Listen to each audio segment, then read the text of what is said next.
Input output unit के part 3 में आपका स्वागत है। और आज के इस प्रोग्राम में हम इनपुट आउटपुट यूनिट्स को कवर करने वाले हैं।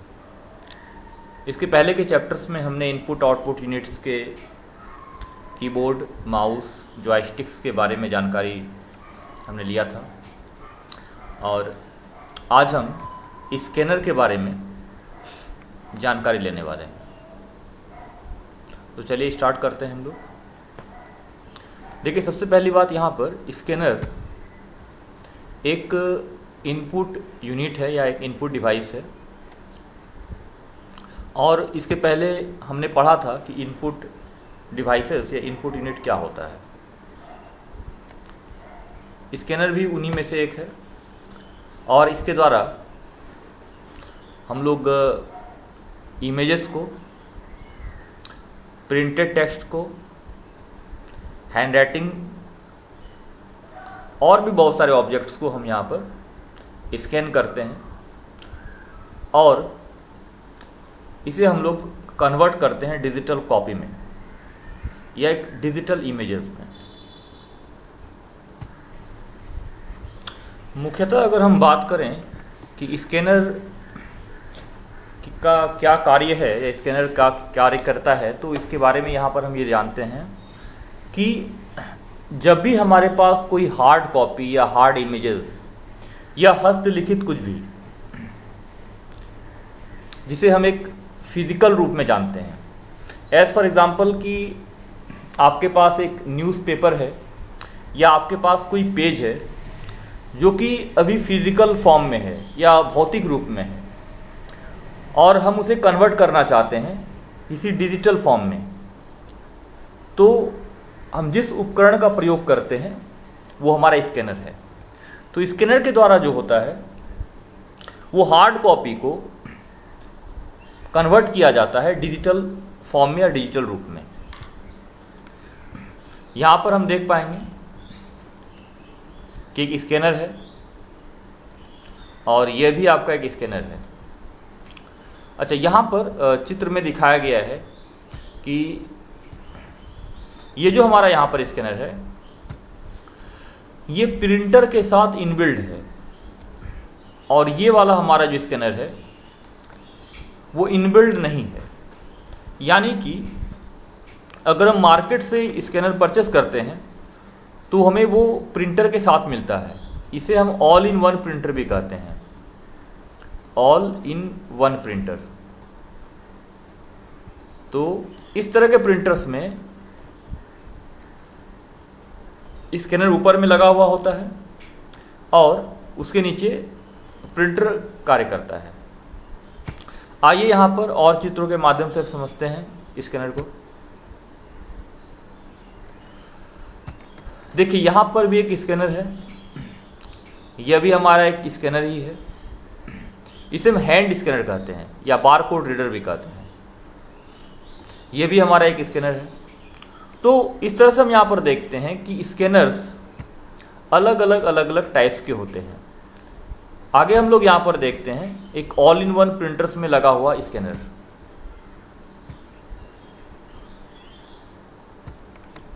देखिए, यहाँ पर हम लोग चित्र में अलग अलग तरह के प्रिंटर्स को देख पा रहे हैं और सबसे ऊपर यानी कि इस जगह पर स्कैनर होता है। इसे हम स्कैनर कहते हैं।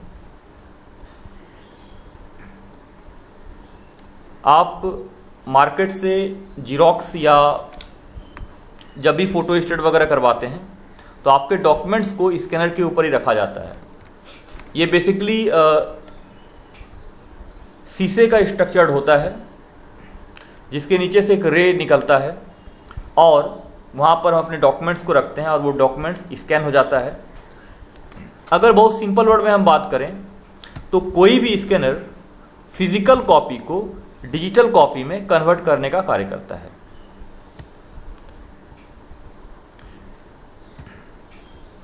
चलिए, ये तो हमारा एक स्कैनर था, यहाँ पर हमने देखा,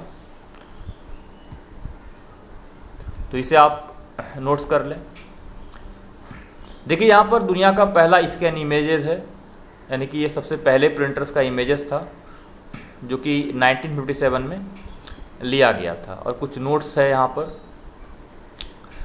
जिसे आप यहाँ पर लिख सकते हैं कि सबसे पहला प्रिंटर जो था और जो स्कैनर हमारा था सबसे पहला, वो ब्लैक एंड वाइट कलर में होता था। 1957 में ये आविष्कृत किया गया, बनाया गया। तो इसे हम यहाँ पर देखते हैं।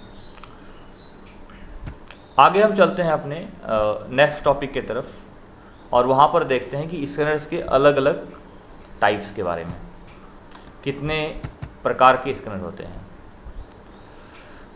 तो यहाँ पर हम देख पा रहे हैं हमारे पास एक फ्लैट बेड स्कैनर होता है, ऑटोमेटेड डॉक्यूमेंट्स फीडर होता है, ओवरहेड स्कैनर होता है, हैंडहेल्ड स्कैनर होता है, स्लाइड स्कैनर होता है, बुक स्कैनर होता है, क्यूआर कोड या बार कोड स्कैनर होता है। इसके साथ आगे भी हम लोग यहाँ पर देखते हैं स्कैनर्स के कुछ टाइप्स जो नीचे यहाँ पर हैं।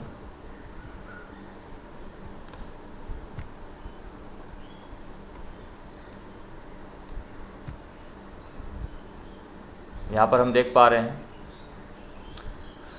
देखिए यहाँ पर हमारे पास जो स्कैनर्स हैं वो अलग अलग तरह के हैं। हमने यहाँ पर अभी देखा कि flat bed, automated, overheaded, handheld, slides scanners, और इसके नीचे एक बिग फॉर्मेट स्कैनर है और फिर एक हमारा ड्रम स्कैनर होता है, यानी कि एक बिग फॉर्मेट स्कैनर। और यहाँ पर आप देख पा रहे हैं एक ड्रम स्कैनर, ये ड्रम स्कैनर लिखा हुआ है यहाँ पर। तो ये हमारे स्कैनर्स के अलग अलग टाइप्स हैं, बिग फॉर्मेट स्कैनर और इसके नीचे लिखा हुआ है ड्रम स्कैनर। यहाँ पर आप चित्र में देख भी पा रहे हैं एक बिग फॉर्मेट स्कैनर को हम लोग यहाँ पर देख पा रहे हैं। ये हैंडहेल्ड स्कैनर होता है जिससे कि बार कोड वगैरह रीडिंग किया जाता है। ये अलग अलग टाइप्स हैं स्कैनर्स के, इसे आप यहाँ पर नोट्स कर लें इन सारी चीज़ों को। स्कैनर के बाद हम लोग देखते हैं माइक्रोफोन्स को।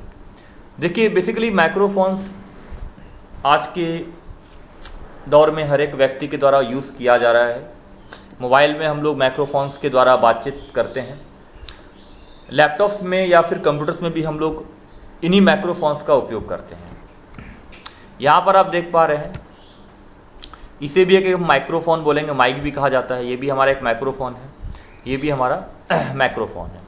बेसिकली यहाँ पर हम इस शब्द को समझते हैं कि माइक्रोफोन्स का मतलब होता क्या है। देखिए एक्चुअली जो फ़ोन का मतलब होता है वो होता है बातचीत करना या जिसके द्वारा बोला जा सके उसे हम फ़ोन कहते हैं।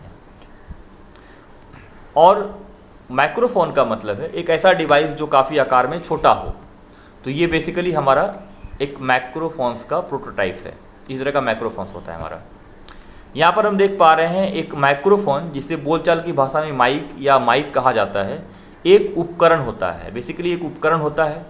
और किस तरह का उपकरण होता है, तो ये हमारा इनपुट यूनिट है। क्योंकि अभी हम लोग इसके पहले हम लोगों ने देखा कीबोर्ड्स को, माउस को, साथ साथ हमने स्कैनर को भी देखा, जॉयस्टिक्स को भी हमने कवर किया। तो ये सब यहाँ पर एग्जाम्पल हैं इनपुट यूनिट्स के। इसके साथ साथ माइक्रोफोन भी इनपुट यूनिट का एक एग्जाम्पल है। तो हम लोग यहाँ पर देख पा रहे हैं माइक्रोफोन्स को, चित्र में अलग अलग तरह के माइक्रोफोन्स हैं। तो ये भी एक तरह का इनपुट यूनिट होता है जिसके द्वारा बातचीत करने में हम इसका प्रयोग करते हैं और इसके द्वारा हम लोग रिकॉर्डिंग्स के कार्य में भी इसका उपयोग करते हैं, यानी कि इसके द्वारा जो है वो रिकॉर्ड भी किया जाता है। तो ये था हमारा माइक्रोफोन्स, इसे आप नोट्स कर लें। आगे हम लोग नेक्स्ट टॉपिक्स में वेब फोन को कवर करने वाले हैं। हम लोग देखते हैं कि वेब फोन क्या होता है, किस तरह से कार्य करता है। हम लोग वेब कैम को देखने वाले हैं नेक्स्ट टॉपिक्स में। तो देखते हैं यहाँ पर कि वेब कैम क्या होता है, वेब कैम किस तरह से कार्य करता है।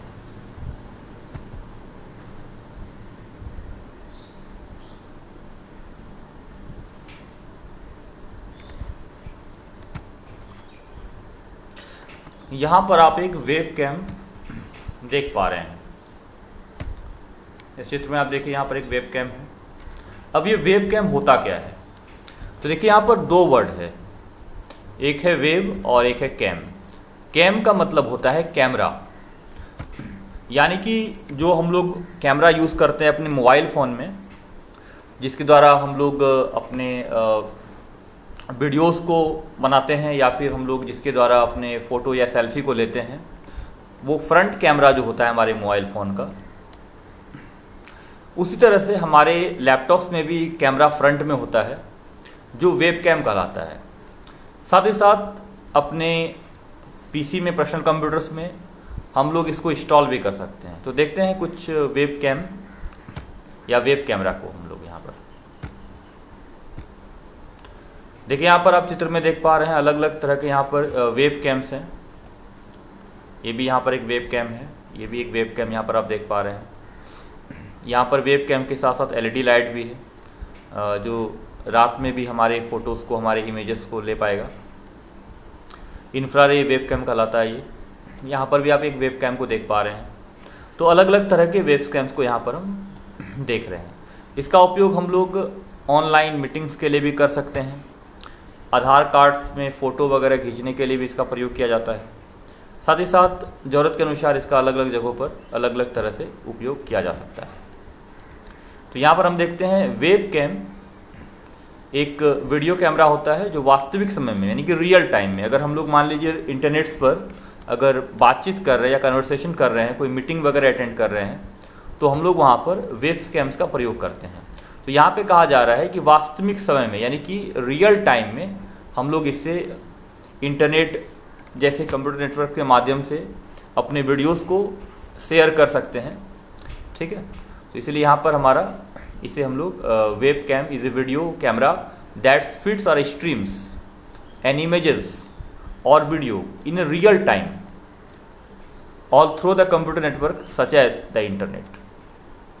यानी कि इंटरनेट के माध्यम से, इंटरनेट के द्वारा हम लोग वेब कैम्स के प्रयोग से वीडियो चार्ट्स, मीटिंग्स और भी बहुत सारे चीज़ों को हैंडल कर सकते हैं। तो यहाँ पर इसका नोट्स है, आप इस नोट्स को यहाँ पर लिख लें। और इसके बाद हम लोग यहाँ पर आगे पहुँचते हैं नेक्स्ट टॉपिक्स की तरफ। देखिए हम लोग चित्र में यहाँ पर देख पा रहे हैं MICR को, मैग्नेटिक इंक कैरेक्टर रिकॉग्निशन। ये MICR क्या होता है? आपने बैंक चेक्स को देखा होगा। बैंक चेक्स को मैं यहाँ पर दिखा रहा हूँ आप लोगों को, बैंक का चेक किस तरह का होता है। देखिए आप यहाँ पर एक चित्र में देख पा रहे हैं बैंक का एक चेक है।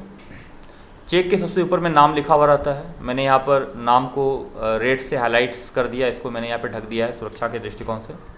यहाँ पे रुपीज़ लिखा हुआ रहता है, कितने रुपीज़ का चेक है, यहाँ पे अमाउंट लिखा रहता है, नीचे एक सिग्नेचर रहता है। सबसे नीचे आप यहाँ पर देख पा रहे हैं इस जगह पर एक कोड होता है। यहाँ पर 23025 ऐसे करके यहाँ पे कोड लिखा गया है। ये बेसिकली इसी कोड को MICR के द्वारा रीड किया जाता है और इससे द्वारा चेक्स के डिटेल्स को निकाला जाता है। चलिए हम चलते हैं अपने टॉपिक्स की तरफ। तो MICR में अभी हमने देखा कि एक चेक्स के नीचे ऐसा कुछ कोड लिखा हुआ है। बेसिकली वो एक MICR कोड होता है और इस मशीन के द्वारा, MICR मशीन्स के द्वारा, जब यहाँ पर आप देख पा रहे हैं एक MICR, यहाँ पर एक मशीन है आपके पास। देखिए यहाँ पर एक इस तरह से यहाँ पे देखिए चेक्स को रीड किया जा रहा है। जब ये चेक रीड होता है तो ये कंप्यूटर सिस्टम से जुड़कर, यानी कि यहाँ पर हमने इस चेक को फीड किया और फिर एक ये कंप्यूटर सिस्टम से जाकर ये जुड़ जाता है वायर के द्वारा। और चेक्स के अंदर जो डेटा होता है, इसके अंदर जो हमारा डेटा है, ये किसके नाम पर है, जो भी अमाउंट्स वगैरह है, वो हमारे कंप्यूटर सिस्टम्स को चला जाता है और इसके बाद ये चेक हमारा क्लियर हो जाता है। तो यहाँ पे इस तरह से ये बैंक चेक हमारा कार्य करता है और इस जिस मशीन के द्वारा किया जाता है उसे हम MICR मशीन कहते हैं, यानी कि मैग्नेटिक इंक कैरेक्टर रिकॉग्निशन। इसे कई जगहों पर मैग्नेटिक इंक कैरेक्टर रीडर भी कहा जाता है। तो बेसिकली इसका काम चेक को रीड करना होता है, चेक को पढ़ना होता है। मैग्नेटिक्स इंक का कारण यह है कि ये चेक जो इसका जो नंबर होता है बेसिकली वो एक तरह से मैग्नेटिक इंक के द्वारा लिखा जाता है, जिसके अंदर लोहे का मात्रा होता है, यानी कि आयरन का इसके अंदर मात्रा होता है। इसीलिए इसे हम MICR मैग कैरेक्टर रीडर हम लोग इसे कहते हैं। तो इसे आप यहाँ पर इस टॉपिक्स को आप नोट कर लें और नेक्स्ट टॉपिक्स में, यानी कि इसके अगले क्लासेस में हम आगे के टॉपिक्स को देखेंगे, लेकिन एक टॉपिक्स यहाँ पर और हम कवर कर लेते हैं जिसे हम OMR कहते हैं। तो हम लोग से देख लेते हैं OMR क्या होता है, OMR किस तरह से कार्य करता है। नेक्स्ट टॉपिक में हम लोग यहाँ पर देख पा रहे हैं OMR यानी कि ऑप्टिकल मार्क रिकॉग्निशन। देखिए कुछ इस तरह का होता है आपका आंसर शीट जिसे हम कहते हैं, ठीक है, जहाँ पर अलग अलग ऑप्शंस होते हैं आपके पास। इसमें से कुछ ऑप्शंस को हमने यहाँ पर इस तरह से पेन से या पेंसिल से यहाँ पर हमें रंगना होता है, ठीक है। और ये यहाँ पर एक डिवाइस है जिसे हम OMR कहते हैं, ऑप्टिकल मार्क रिकॉग्निशन। इसके द्वारा ये आंसर शीट्स को चेक किया जाता है। बेसिकली ये भी एक इनपुट डिवाइस का हिस्सा है, यानी कि कंप्यूटर्स में बहुत सारे इनपुट डिवाइस हैं जिसमें से OMR भी कंप्यूटर्स के अंदर एक इनपुट डिवाइसेस हैं। तो हम यहाँ पर देख पा रहे हैं OMRs को। यहाँ पर इसका नोट्स है, आप इस नोट्स को यहाँ पर अभी लिख लें। ऑप्टिकल मार्क रिकॉग्निशन या इसे हम ऑप्टिकल्स मार्क रीडर भी कहते हैं। देखिए यहाँ पर ऑप्टिकल्स मार्क रिकॉग्निशन के नाम से जाना जाता है ये हमारा, और ये बेसिकली आंसर शीट्स को चेक करने के लिए प्रयोग किया जाता है।